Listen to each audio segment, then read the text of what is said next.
Hello friends, welcome to path of study 2.0। Friends, इस video में मौर्य वंश को कवर करेंगे। पेट सिलेबस के हिस्ट्री के अदर टॉपिक का लिंक डिस्क्रिप्शन बॉक्स में दिया गया है, आप वहां से सभी वीडियोस को देख सकते हैं। फ्रेंड्स, आइए स्टार्ट करते हैं वीडियो। मौर्य वंश के प्रथम शासक चंद्रगुप्त थे। इन्हें सेंड्रोकोर्स के नाम से भी जानते थे। दूसरे उत्तराधिकारी बिंदुसार हुए। इन्हें अमित्रघात या अमित्रोकेट्स के नाम से जानते हैं। इसके बाद अशोक शासक बने। इनके अन्य नाम देवानामप्रिया या प्रियदर्शी। यहाँ पे अशोक के अभिलेखों की प्राप्ति के स्थल दिए गए हैं, मैप में प्रदर्शित किए गए हैं, आप लोग देख लीजिए। कुछ फेमस अभिलेख हैं जैसे कि तक्षशिला, उज्जैनी, मास्की, उदयगोलन, कलिंग और अहरौरा, सारनाथ, बराबर पहाड़ियाँ। अशोक के प्रमुख शिलालेख एवं उनमें वर्णित विषय के बारे में बताया गया है। पहले अभिलेख में पशुबल की निंदा की गई है। दूसरा अभिलेख, इसमें अशोक ने मनुष्य एवं पशु दोनों की चिकित्सा व्यवस्था का उल्लेख किया है। तीसरा अभिलेख, इसमें राजकीय अधिकारियों को यह आदेश दिया गया है कि वे हर 5वें वर्ष के उपरांत दौरे पर जाएं और इस शिलालेख में कुछ धार्मिक नियमों का भी उल्लेख मिलता है। चौथे अभिलेख में भेरी घोष की जगह धम्म घोष की घोषणा की गई है। 5वें अभिलेख में धर्म महामात्रों की नियुक्ति के विषय में जानकारी मिलती है। छठे अभिलेख में आत्मनियंत्रण की शिक्षा दी गई है। 7वें एवं 8वें अभिलेख में अशोक की तीर्थ यात्राओं का उल्लेख मिलता है। 9वें शिलालेख में सच्ची भेंट और सच्चे शिष्टाचार का उल्लेख मिलता है। 10वें शिलालेख में अशोक ने आदेश दिया है कि राजा तथा उच्च अधिकारी हमेशा प्रजा के हित में सोचें। 11वें अभिलेख में धर्म की व्याख्या की गई है। 12वें अभिलेख में स्त्री महामात्रों की नियुक्ति एवं सभी प्रकार के विचारों के सम्मान की बात कही गई है। 13वां शिलालेख बहुत इंपॉर्टेंट है। इसमें कलिंग युद्ध का वर्णन है एवं अशोक के हृदय परिवर्तन की बात कही गई है। इसी में पड़ोसी राजाओं का वर्णन भी है। 14वें अभिलेख में अशोक ने जनता को धार्मिक जीवन बिताने के लिए प्रेरित किया है। अशोक को किस अन्य नाम से जाना जाता है? तो अशोक को प्रियदर्शी के नाम से जानते हैं। अशोक के अधिकांश अभिलेख किस भाषा व लिपि में हैं? तो वह ब्राह्मणी व प्राकृत भाषा में हैं। अशोक ने 261 ईसा पूर्व में कलिंग को जीतने के बाद क्या किया? तो भारी रक्तपात देखकर युद्ध की नीति को सदा के लिए त्याग दिया था और बौद्ध धर्म अपना लिया था। अशोक ने श्रीलंका में बौद्ध धर्म का प्रचार हेतु किसे भेजा? तो उन्होंने महेंद्र और संघमित्रा को भेजा था। अशोक के मनसेहरा एवं शहबाजगढ़ी, जो कि पाकिस्तान में है, तो शहबाजगढ़ी से प्राप्त वृहत शिलालेखों में किस भाषा का प्रयोग किया गया है? तो खरोष्टी भाषा का प्रयोग किया गया है। श्रीनगर की स्थापना किस मौर्य शासक ने की? अशोक ने। किस अभिलेख में चंद्रगुप्त मौर्य और अशोक दोनों का उल्लेख किया गया है? महाक्षत्रप रुद्रदामन का जूनागढ़ अभिलेख में। किस महीने में मौर्यों का राजकोषीय वर्ष आरंभ होता था? आषाढ़ में। अशोक के बारे में जानने के लिए सबसे महत्वपूर्ण स्रोत है शिलालेख। अशोक के काल में कौन सी लिपि दक्षिण भारत में प्रवर्तित हुई थी? वह ब्राह्मणी लिपि थी। किस स्थान से अशोक के स्तंभ के लिए पत्थर लाया जाता था? तो चुनार से लाया जाता था। अशोक द्वारा कलिंग पर चढ़ाई की जानकारी के लिए कौन सबसे महत्वपूर्ण स्रोत है? तो वह 13वां वृहत शिलालेख है। अशोक की मृत्यु के बाद अशोक की किस प्रांत का गवर्नर था? उज्जैन का। किस शिलालेख में अशोक ने घोषणा की कि सभी मनुष्य मेरे बच्चे हैं? तो वह प्रथम शिलालेख में की थी। अशोक ने रुद्रमुंदेई स्तंभ बुद्ध की किस स्मृति में बनाया था? जन्म की स्मृति में। मौर्य वंश 5 चक्र में विभाजित थे, अर्थात इनकी 5 राजधानियां थीं। पहला उत्तरापथ। उत्तरापथ की राजधानी तक्षशिला थी। इसके मंडल थे आकाल और गांधार। पश्चिमी क्षेत्र या पश्चिमी प्रांत की राजधानी उज्जैन थी। दक्षिण प्रांत की राजधानी सुवर्णगिरी थी। मध्य प्रांत की राजधानी पाटलिपुत्र थी और पूर्व प्रांत की राजधानी तोसली थी। अशोक सर्वप्रथम कहाँ का शासक नियुक्त किया गया था? तो वह अवंती का शासक सर्वप्रथम नियुक्त किया गया था।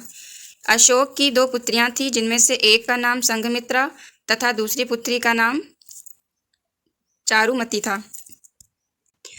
मौर्य काल में सामूहिक समारोह को क्या कहा जाता था? यह किसने कहा कि भारत में दास नहीं थे? मेगस्थनीज तथा स्ट्रैबो ने। यह किसने कहा था कि भारत में दास नहीं थे? मेगस्थनीज तथा स्ट्रैबो ने। सर्वप्रथम तिथि युक्त क्रमबद्ध इतिहास किस काल का मिलता है? तो यह मिलता है मौर्य काल का। येरागुडडी के अभिलेख किस शैली में हैं? यह है हलावर्त शैली में। त्रिपिटक में कितने प्रकार के दासों का उल्लेख है? तो 4 प्रकार के दासों का उल्लेख है। ब्राह्मण को कर मुक्ति भूमि दान में दी जाती थी। ऐसी भूमि को क्या कहा जाता था? तो ऐसी भूमि को ब्राह्मदेय कहा जाता था। कौटिल्य के अनुसार विधि के 4 स्रोत कौन से हैं? धर्म, व्यवहार, चरित्र और राजाज्ञा हैं। मौर्य काल में दुर्भिक्ष काल में राहत कार्य के लिए कोष्ठगारों के अस्तित्व का प्रमाण किससे ज्ञात हुआ है? तो यह ज्ञात हुआ है सोह गोरापट्ट अभिलेख से। मगध का कौन सा शासक पितृहंता था? तो वह अजात शत्रु था। देवनामप्रिया या प्रियदर्शी अशोक के लिए प्रयुक्त हैं। इसकी पुष्टि हुई थी 1915 में। अशोक के साम्राज्य की दक्षिणी सीमा पर कौन सा राज्य स्थित नहीं था? तो वह पल्लव था। लिच्छवी का दूसरा नाम था वज्जी। कौटिल्य के अर्थशास्त्र में तीर्थ शब्द प्रयुक्त हुआ है। तो यह पदाधिकारियों के वर्ग के लिए प्रयुक्त हुआ है। कलिंग युद्ध के 1,50,000 बंदियों के लिए क्या किया? तो कई बस्तियों को बसाया था। मौर्य काल में सीता शब्द प्रयुक्त हुआ था राजकीय कृषि भूमि के लिए। मौर्य काल में मार्ग कर वसूल करने वाले अधिकारी को क्या कहते थे? तो कहते थे शुल्काध्यक्ष। अशोक ने किस बौद्ध भिक्षु से बौद्ध धर्म की शिक्षा ग्रहण की थी? वह की थी उपगुप्त से। अशोक के 2 शिलालेख मानसेहरा तथा शाहबाजगढ़ी में प्राप्त हुए हैं। यह लेख किस भाषा में लिखित हैं? तो यह खरोष्टी लिपि में लिखे हुए हैं। यूनानी लेखकों का अमित्र केटे था बिंदुसार। कौटिल्य ने किस मार्ग के व्यापार को अधिक सुरक्षित माना है? जल मार्ग को। कौटिल्य के अर्थशास्त्र में प्रणय कर का उल्लेख किस अर्थ में किया गया? आयताकार। चंद्रगुप्त मौर्य का शिलालेखों में प्रथम वर्णन कहाँ मिलता है? जो यह मिलता है रुद्र दामन का जूनागढ़ अभिलेख में। इस वृहद शिलालेख में अशोक जनता को ब्राह्मणों और श्रमणों से उदारता के साथ व्यवहार करने की सलाह देता है। तो वह वृहद शिलालेख 3rd नंबर का है। किस राजा के बारे में बताया जाता है कि उसने 2 समुद्रों के बीच की दूरी को जीता? बिंदुसार ने जीता था। अशोक वृहद शिलालेखों की संख्या 14 है। उड़ीसा के जौगड़ा और धौली में इनमें से 3 स्थल पर 2 अतिरिक्त अभिलेख हैं जिन्हें कलिंग घोषणा कहा गया है। कौन से 3 वृहद शिलालेख अनुपस्थित हैं? तो इस वृहद शिलालेख में से अभिलेख नंबर 11, 12 और 13 नंबर अनुपस्थित हैं।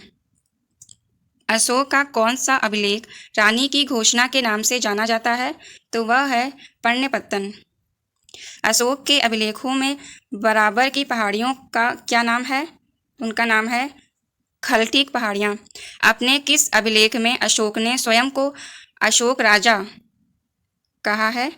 तो वह अभिलेख है मध्य प्रदेश के गुर्जरा में लघु शिलालेख।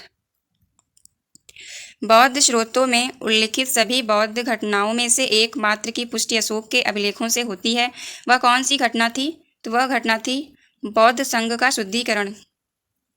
किस स्थान पर अशोक का प्रसिद्ध विभाजन अभिलेख नहीं पाया जाता है जिसमें वह स्पष्ट रूप से विरोधी भिक्षुओं तथा भिक्षुणियों के निष्कासन एवं बौद्ध संघ में अनवरत एकता की बात करता है?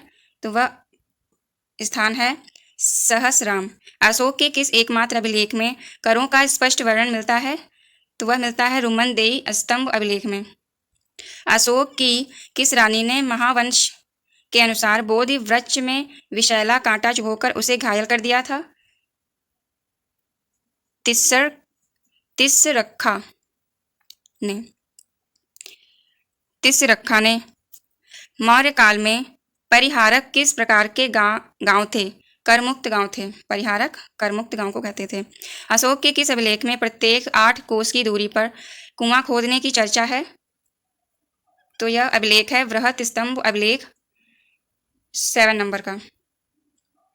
अशोक के अभिलेखों के अंत महामत जो अर्थशास्त्र के अंतपालों के समतुल्य थे किसके अध्यक्ष हैं? चुंगी। किस स्रोत से ज्ञात होता है कि अशोक ने श्रीनगर का निर्माण करवाया था? तो कल्हड़ की राजतरंगिणी में। अशोक के कथन सर्व मुनिस्य पजमम किस बृहत शिलालेख में है? तो यह शिलालेख नंबर है 6 नंबर। अशोक के धर्म को क्या कहा जा सकता है? तो यह सामाजिक नैतिक आचार संहिता। किस स्थान पर एक ही वृहत और लघु स्तंभ है?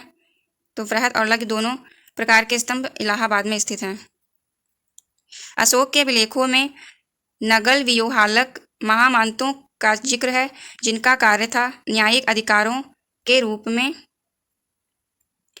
दिल्ली सल्तनत का कौन सा सुल्तान मेरठ तथा टोपरा स्थित अशोक के स्तंभों को दिल्ली लाया? तो वह सुल्तान था फिरोज शाह तुगलक। शाहबाजगढ़ी तथा भानशेरा स्थित अशोक के 14 वृहत शिलालेख किस भाषा में हैं? तो वे खरोष्टी भाषा में हैं। अशोक के शिलालेख